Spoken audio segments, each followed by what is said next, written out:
Irmãos, é um grande privilégio para nós trazer o nosso querido irmão Arnaldo Pereira. Ele é membro dessa igreja e é um servo de Deus, lutador, professor da escola bíblica, instrumentista, toca instrumento também, não é isso? Mas hoje ele vai trazer a palavra de Deus.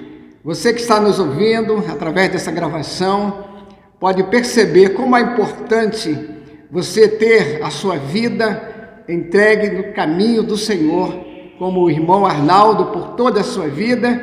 E hoje ele pode dizer que toda uma geração de filhos e netos servem ao Senhor. Isso é motivo da gente dizer como vale a pena servir ao Senhor. Com a palavra, nosso querido irmão Arnaldo. Bom dia, irmãos. Depois de longo tempo estou aí de volta e procurando colaborar com a igreja no que for possível. Nós vamos fazer uma palestra, não propriamente um sermão. Eu acredito que mais do que 20 minutos não vai ser, mas acho que nós vamos tirarmos algum proveito sobre isto. Quando Jesus andava na terra, ele falava sempre usando parábolas. O que é parábola? Parábola é uma figura que a gente usa para esclarecer um assunto, alguma coisa que acontece na época da parábola, acontecia. Assim Jesus, quando ele chegava na beira do mar da Galileia, ele chegava para os pescadores: vinde, eu vos farei pescadores de homens. Eles sabiam o que Jesus estava falando. Quando ele estava no campo, ele falava com os lavradores. O semeador saiu a semear. Uma parte da semente caiu na coisa, todos já conhecem essa parábola. E Jesus então sempre usava uma parábola. Eu comecei a imaginar, se houvesse, eu já estudei a Bíblia algumas vezes e não encontrei até agora uma parábola para o aviador. Se Jesus tivesse aviador naquela época, o que Jesus falaria como uma ilustração? Qual é a parábola que ele poderia usar? Eu então vou tentar imaginar o que Jesus falaria e vou mostrar para vocês. Inicialmente, eu quero dizer que no tempo de Jesus não havia avião. Será que ninguém queria voar? O homem sonha voar há muitos anos. Nós temos em Salmo 55:6. Vamos abrir nossa Bíblia, Salmo 55:6. Um salmo de Davi. Ele fala, Davi queixa-se da malícia dos seus inimigos, persevera em oração e lança a sua carga sobre o Senhor. Davi estava desanimado. E eu não vou ler o salmo todo, mas só ler o versículo 6. Davi, Salmo 55, verso 6. Pelo que disse: a quem me dera asas como de pomba, voaria e estaria em descanso. Quer dizer que Davi já queria voar naquela época. Mais ou menos na mesma época, 3.000 anos atrás, a mitologia grega, o Ícaro, a mitologia, essa história não aconteceu, mas reflete o nosso pensamento. Ícaro, com seu pai, o Dédalo, que era um deus grego, estavam num labirinto na ilha de Creta. E o Dédalo e o Ícaro construíram asas de pena de aves coladas com cera. E o Dédalo falou para o Ícaro: olha, não vai muito alto, muito perto do sol, porque o sol vai derreter a cera e as penas vão cair fora. Mas o Ícaro estava tão empolgado com o voo dele que foi lá perto do sol e derreteram as penas e ele caiu no mar Egeu e morreu afogado. Essa é a história.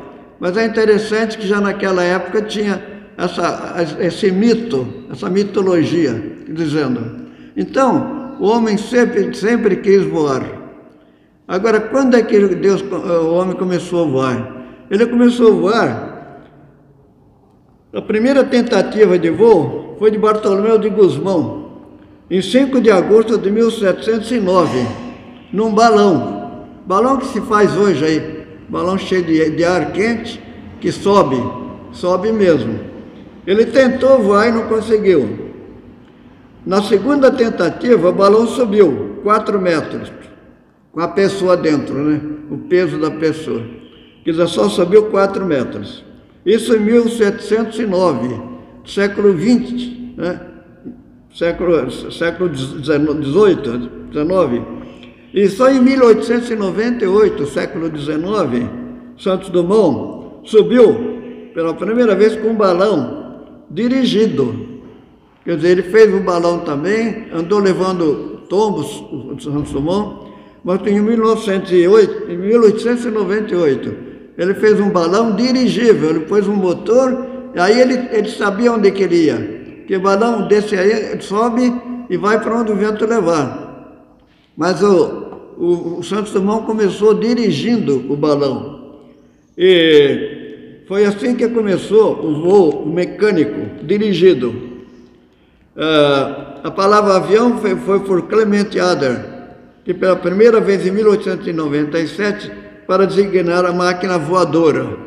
E assim começou o avião. Eu tenho aqui os seguintes dados. Santos Dumont, no dia 13 de setembro de 1906, ele voou, não sei se foi o 14 bis, acho que foi o 14 bis, ele voou 90 centímetros de altura e voou 100 metros. Foi esse o voo do Santos Dumont, foi um sucesso. De 23 de outubro de 1906, ele subiu 2 metros, de 90 centímetros passou para 2 metros de altura. Voou 220 metros, numa velocidade de 37,5 km por hora. E em 12 de novembro de 1906, ele subiu 5 metros, voou 220 metros a 37,5 km por hora. Essa foi a vitória da aviação. Começou praticamente no século XIX, final do século XIX para o século XX. Então nós vimos que desde Davi, 3.000 anos antes, nós já temos conta que o homem queria voar. Mas aí o avião chegou a ser o que é hoje em dia. Agora, para eu contar a vocês a parábola que Jesus deve ter imaginado, eu vou fazer um desenho, senão vocês não vão entender. Foi quando Jesus falou as parábolas do semeador, o semeador saiu semear e tal. Quando ele acabou de falar, os discípulos falaram: Senhor, explica para nós, senão nós não entendemos nada. Eles entendiam de pescaria, entendiam também de lavoura, eles não entendiam. Então agora eu vou procurar mostrar a vocês o que é o avião voar. Alguém aqui já voou, sabe, é capaz de dizer por que um avião voa? Não sabe, né? Então eu vou mostrar para vocês mais ou menos, se é que eu vou tentar desenhar um avião.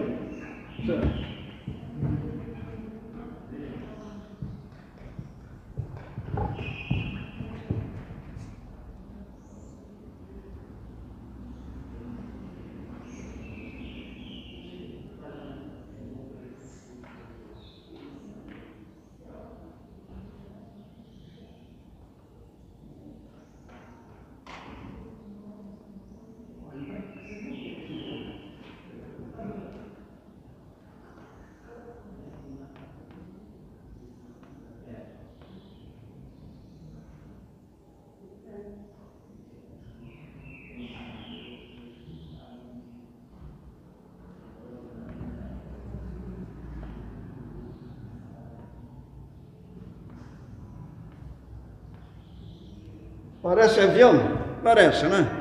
Dá para ter ideia o que é um avião.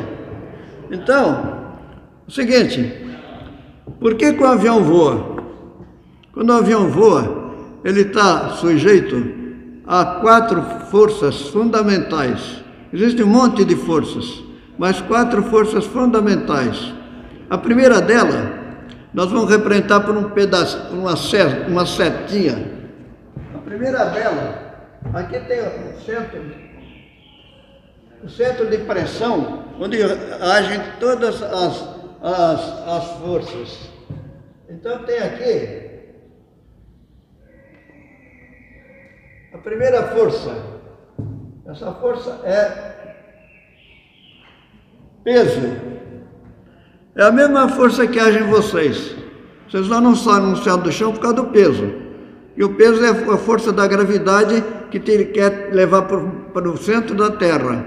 Qualquer objeto, qualquer ser humano sofre essa força o tempo todo. Se você pular de cima daqui do templo, você vai cair mesmo por causa da força de gravidade. Essa força age de qualquer maneira. Então, o avião está parado no chão, ele está tendo a única força que está agindo nele é o peso. Aí o aviador liga o motor e começa a fazer a hélice funcionar. A hélice vai puxar o avião, quer dizer, o ar é um elemento que tem peso, ele pesa mesmo. Você num carro a 100 km por hora, você põe a mão lá fora, cuidado que pode até te quebrar o braço, por causa do peso do ar. Então o ar vai puxando o avião, e o avião começa a correr na pista. Porque esta força que o aviador põe no mesmo ponto aqui, essa força é tração. A tração depende da velocidade do avião. Conforme ele vai aumentando, a tração vai aumentando, a velocidade vai aumentando, a tração aumenta também. Ao mesmo tempo que gera essa força, vai gerar outra força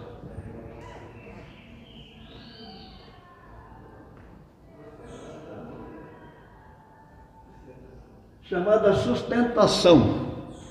Sustentação é a força que gera por causa do ar batendo, ou a asa batendo no vento, no ar. Que o ar está parado e a asa que está correndo, né?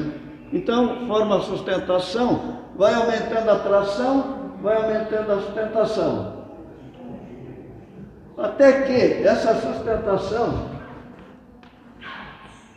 se iguale ao peso. Quando as duas forem iguais, aí o avião está pronto para sair do chão. Sai voando bonito, muito bacana. Até aí está tudo muito bom. Mas só que vai formar outra força. Essa outra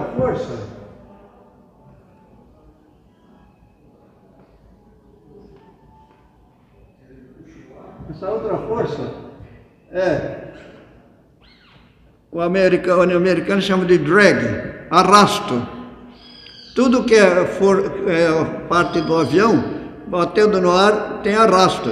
O carro, você sai correndo com ele, se você tirar o pé do acelerador, ele desacelera. Por quê? Por causa do arrasto, que segura o avião. Então, essas 4 forças, para que o avião possa sair do chão, a tração tem que ser maior do que o arrasto, para o avião poder correr, né? Aí a sustenta vai subir até que as duas sejam iguais. Então o avião sobe. Enquanto o aviador acelera o motor e dá mais potência, mais tração vai tendo, mais sustentação, e o avião vai subindo. Quando o aviador quer parar de subir, ele nivela o avião, aí o avião quer correr por causa da potência. Aí ele tira um pouco da potência até que essa força seja igual a essa e essa aqui seja igual a essa. Quer dizer, forma um equilíbrio completo com as 4 forças agindo no avião. Deu para entender? Deu para entender? Então, nós vemos o seguinte, Tudo é uma maravilha, porque Deus é que dá todas essas forças, né? E Deus é que fez e o homem descobriu para usá-las. Então, se você imagina o seguinte: se Jesus chegasse e dissesse, o homem, o espírito humano, ou a alma, é semelhante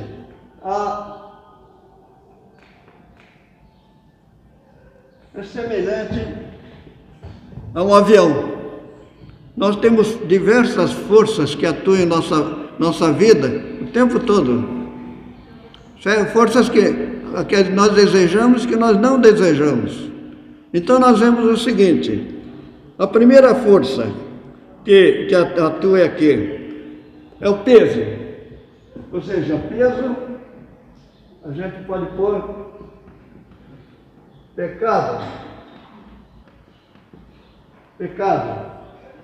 que está lá em Romanos 3:23. Podem ver aí, Romanos 3:23. O que fala em Romanos 3:23? Decor. Porque todos pecaram e destituídos estão da glória de Deus. Então essa força peso age na vida de todo mundo. Não há nenhum que fazer, eu estou livre dessa força. Nenhuma delas. Agora, o de Jesus então falaria para o homem, né? Ou eu, falando com um colega meu, essa força não tem um jeito de anular na nossa vida. Então é o seguinte: você crê em Jesus, crê em Deus, aí você começa a formar esta força. Esta força nós podemos chamar de fé. Quanto maior a tua fé, maior a atração que você vai ter na vida. Quer dizer, essa fé, isso aí é através da oração, através do estudo bíblico, nós vamos à frente e com isso nós aumentamos a sustentação com Deus.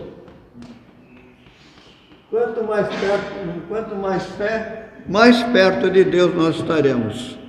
Embora o arrasto também vai aumentar. O desânimo, o descrédito.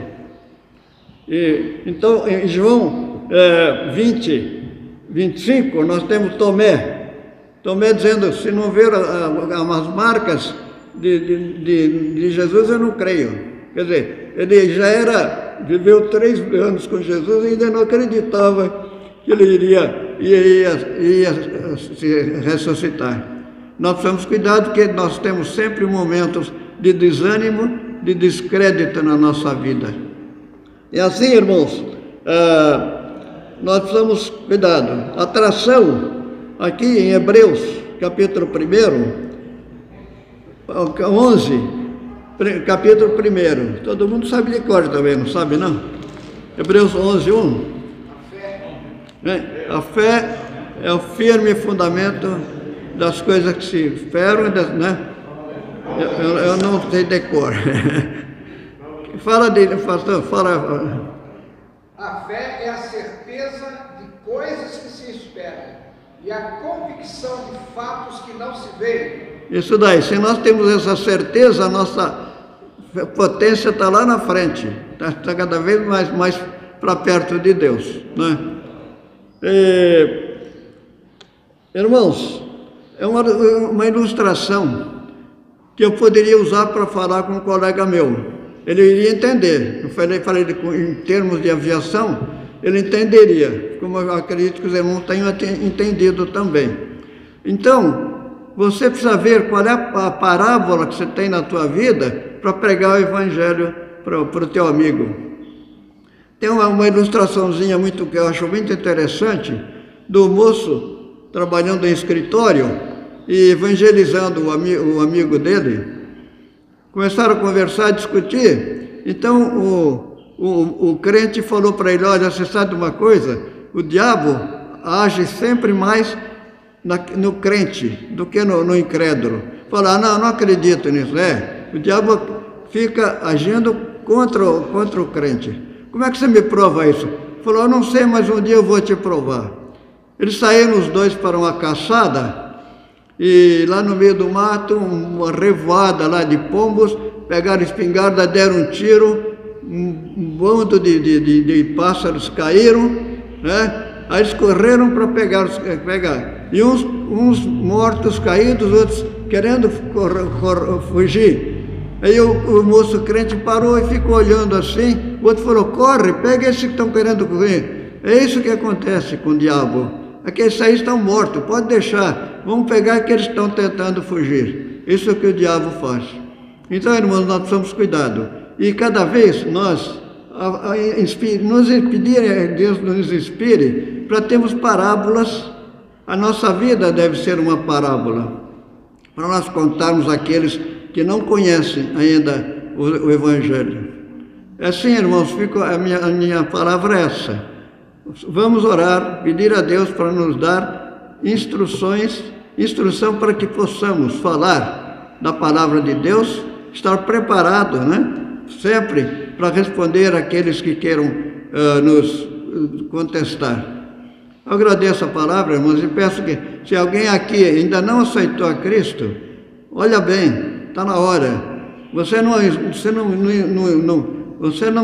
se livra dessa força do mal. Essa força, porque se livrando dessas outras, entram naturalmente na nossa vida. Que Deus nos abençoe e nos guarde em tudo.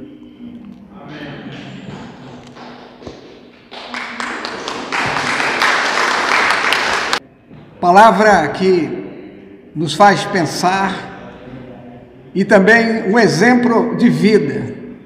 A gente pode falar a idade dele que não, né? Só 91 anos de experiência, de vida cristã e também na área secular, que pode trazer para nós, né, toda essa bagagem de conhecimento. Eu convido vocês depois a verem aí um vídeo que com certeza vai sair bem explicadinho, porque dali deu para pegar bem tudo que ele fez aqui. Talvez lá atrás vocês não viram, mas pelo vídeo vocês podem ver como é que faz para acessar o canal da igreja. É só procurar no YouTube Igreja Batista em Jardim Duas Praias. Você vai encontrar o canal da igreja, que está pequenininho ainda, apenas 116 inscritos. Mas nós já atingimos um patamar de quase 9.000, que eles chamam de views, né? 9.000 pessoas já viram as nossas programações. Eu gostaria de convidá-los a ficar de pé nesse momento e você levantasse a sua mão para que Deus possa continuar abençoando o nosso querido professor Arnaldo Pereira. Que o Senhor te abençoe e te guarde. Que o Senhor faça resplandecer o seu rosto sobre ti e tenha misericórdia de ti. Que o Senhor sobre ti levante o seu rosto e te dê a paz. Amém e amém.